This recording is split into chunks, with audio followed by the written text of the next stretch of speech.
What If episode 5? We got zombies to talk about. Come on inside.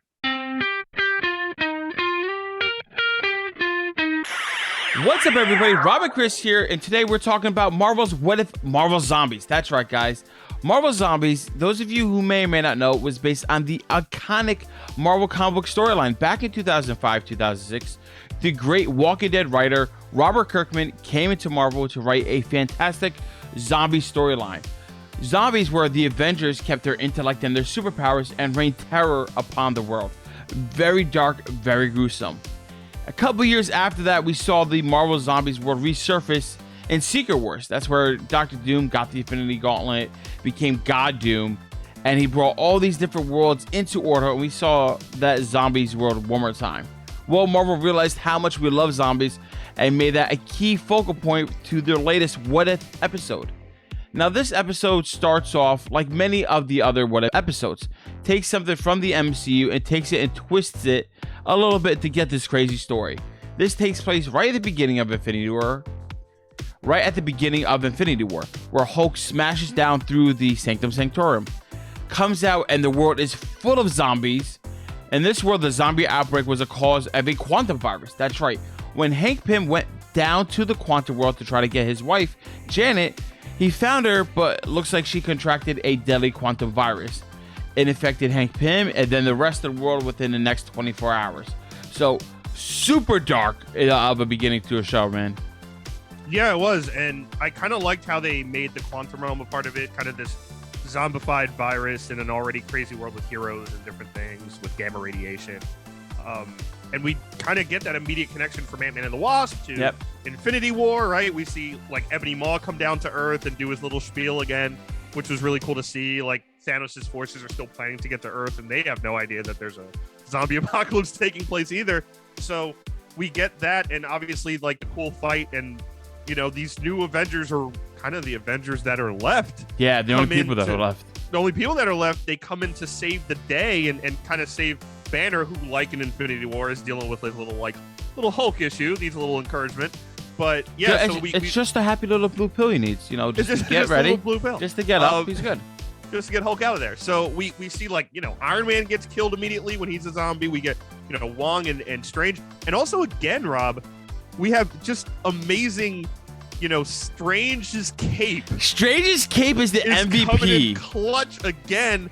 And this time even more so than the last episode, because he had a lot more play with kind of the survivors. Really reminded me of Aladdin's carpet from the Aladdin movie, which was great. And another big reference I love too was when Peter's kind of showing Bruce Banner around the new place, he does kind of this Zombieland tutorial video, which I thought was a great nod to, you know, the beginning of Zombieland with, like, you know, you gotta have cardio, make sure you run and zigzags and all that stuff.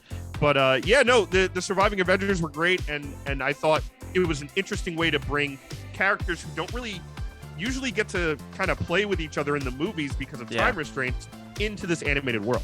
Seeing this ragtag team of leftover Avengers, if you will, trying to save the world is definitely very fun, with Happy Hogan, the Wasp, Hulk, Spider-Man, like all these different characters. They realize they have to go to Jersey. There's a distress beacon there.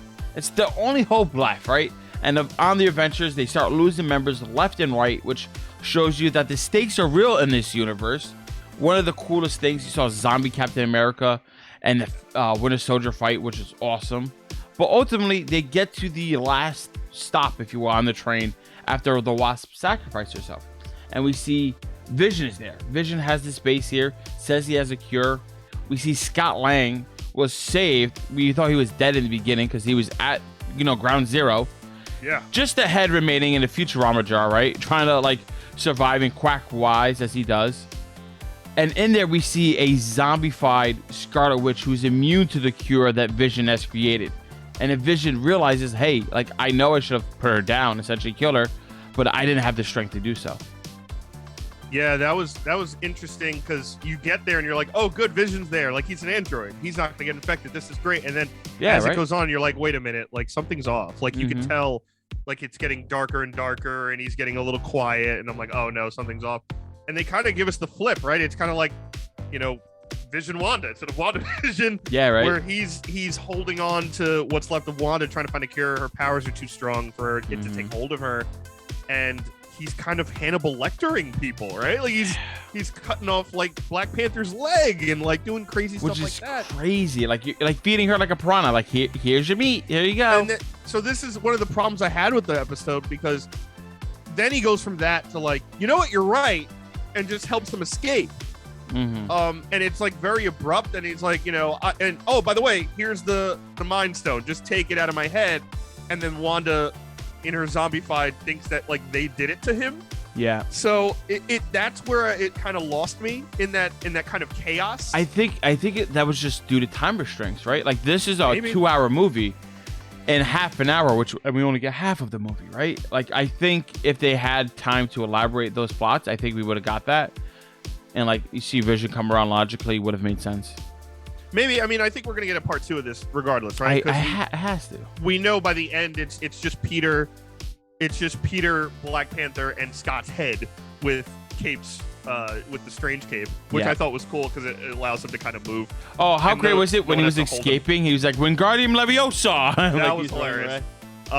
So like stuff like that, and obviously they get to Wakanda, and like zombie Thanos and his armies there with 5 out of the 6 stones. So that's kind of a hint that we might come back to this universe and see what happens if, again, if there's a snap in this universe, we don't know how that affects everything else, right? So if he gets the Mind Stone again, does that affect our MCU? Does that affect the Dark Strange universe? Is that how Dark Strange escapes that crystallization from that world? Like there's so many questions, because we know it affects the immediate universe. Yeah. But we know it has some type of cataclysmic event based on the canon, and as well as that Eternals trailer where we see like that drip come down into Earth. So that's going to be a major question going forward. My thing with the What If episodes, a lot of them end with a cliffhanger, right? Like, hey, what happens next kind of deal, right? Yeah. But like each one of them feels like it kind of completed a major plot point, right? And then it's like, oh, what's next in this movie, essentially, right? With this one, I guess that plot point was like, oh, they have the cure, they just have to implement it. And now the battle for Wakanda is taken to a whole nother level. I don't think we're going to get a sequel. Like, as much as I want to see the story, the reason I don't think we're going to get a sequel, I don't think there's enough leftover Avenger firepower to do so, right? Scarlet Witch is broken. You have Dark Thanos. Everybody is evil except for, like you said, Black Panther. With one leg. With one leg. Scott Lang's head, and Spider-Man. There's not going to be enough. I don't know what they're going to do to like kind of come around this, which I guess leads to one of the questions you have written down here.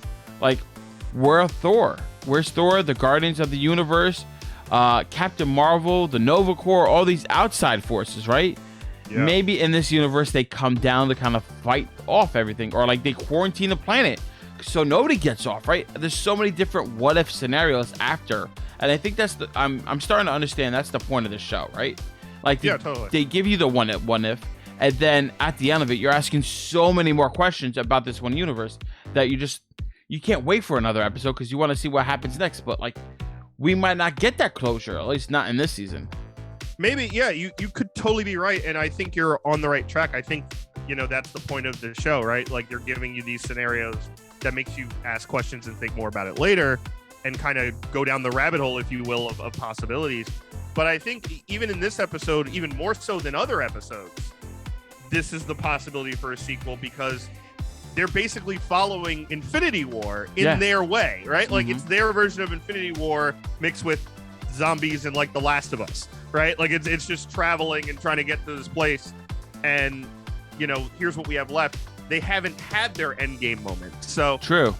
That's a possibility, and it's also a possibility it gets left around till another season or doesn't get picked up at all. But yeah, and following that, kind of strain of the movies that we know and love, Thor is still in space, gets picked up by the Guardians. That probably still happens. Yeah. What we don't know on this side is, what is Captain Marvel, right? Is Nick Fury still not a zombie to hit that beacon and call her? True. That's a big question we didn't get to see. Is the Hulk alive in this? Because Hulk was left fighting Scarlet Witch and everybody else, and like it looks like they didn't bite him, or they can't. I think because we had that scene where like the green came through to protect him from being bitten, and he thanks the Hulk for it. So I think it depends on if he's able to take Wanda down with the other zombies, Usually the Hulk is as strong as he needs to be in those cases, and I would say even as strong as Wanda is in the zombified state, it's going to be a little less than if she was completely cognizant. So I'd give the advantage to the Hulk, but I think with her and her like zombie army, it's going to be tough. But that's a character that could show up again too. That's true. I don't know if they could take out a zombie Hulk. That's something, the zombie giant wasp was already like, how the hell are they? That was another thing that pissed me off, by the way. I liked it. You didn't like the zombie wasp? I like the zombie wasp. What pissed me off is the same thing that pisses me off with Star Wars, where it's like, hey, let's fly our ship directly into this direction when we can fly in any direction to avoid this. Yeah. Right? Like, we're escaping. Let's fly into the Death Star and into the Star Destroyers instead of just flying that way. That's fair.